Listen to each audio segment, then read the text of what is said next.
Muscat അന്താരാഷ്ട്ര പുസ്തകോത്സവത്തിന്റെ 29ാം എഡിഷന് ഈ April 23-ാം തീയതി തുടക്കമാവും.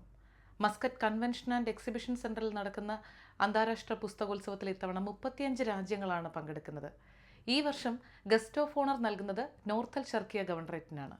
അമേരിക്കയും ഇറാനും തമ്മിലുള്ള ആണവ ചർച്ചയ്ക്ക് മധ്യസ്ഥത വഹിച്ചതിന് ഒമാനോടുള്ള നന്ദി അറിയിച്ച് ഡൊണാൾഡ് ട്രംപ്. ഒമാൻ ഭരണാധികാരി സുൽത്താൻ ഹൈത്തം ബിൻ താരിഖിനെ ഫോണിൽ വിളിച്ചാണ് ഡൊണാൾഡ് ട്രംപ് കൃതജ്ഞത അറിയിച്ചത്. ആണവ ചർച്ചയുടെ 2ാം ഘട്ടം വരുന്ന ശനിയാഴ്ച ഒമാനിൽ വെച്ച് നടക്കുമെന്ന് വിദേശ മാധ്യമങ്ങൾ റിപ്പോർട്ട് ചെയ്തിട്ടുണ്ട്. രാജ്യത്തേക്ക് അനധികൃതമായി മയക്കുമരുന്ന് എത്തിക്കുകയും അവ വിൽപ്പന നടത്താൻ ശ്രമിച്ചതുമായി ബന്ധപ്പെട്ട് നോർത്തൽ ഷർക്കിയ ഗവർണറേറ്റിൽ ഒരു പ്രവാസിയെ ആരോപി അറസ്റ്റ് ചെയ്തു. ബംഗ്ലാദേശ് പൗരനെയാണ് അറസ്റ്റ് ചെയ്തതെന്ന് ആരോപിയുടെ സ്റ്റേറ്റ്മെന്റിൽ പറയുന്നുണ്ട്. നിയമ നടപടികൾ ആരംഭിച്ചു കഴിഞ്ഞു. ദാഖിലിയ ഗവർണറേറ്റിലെ ഹംറ വിലായത്തിലുള്ള 80 സ്ഥാപനങ്ങളിൽ പല സ്ഥാപനങ്ങൾ ഉൾപ്പെടും.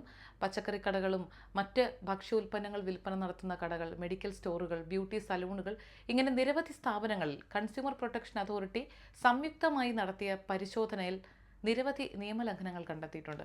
80 സ്ഥാപനങ്ങളിൽ നടത്തിയ പരിശോധനയിൽ 9 നിയമലംഘനങ്ങളാണ് കണ്ടെത്തിയത്. ഈയൊരു പരിശോധനയുടെ ഭാഗമായി ഉപയോഗിക്കാൻ സാധിക്കാത്ത നിലയിൽ കണ്ടെത്തിയ 29 കിലോഗ്രാമോളം ഭക്ഷ്യ ഉൽപ്പന്നങ്ങൾ അതോറിറ്റീസ് നശിപ്പിച്ചു കളയുകയും ചെയ്തു. Oman Malayalam special updates 2025 April 16-ാം തീയതി ബുധനാഴ്ച.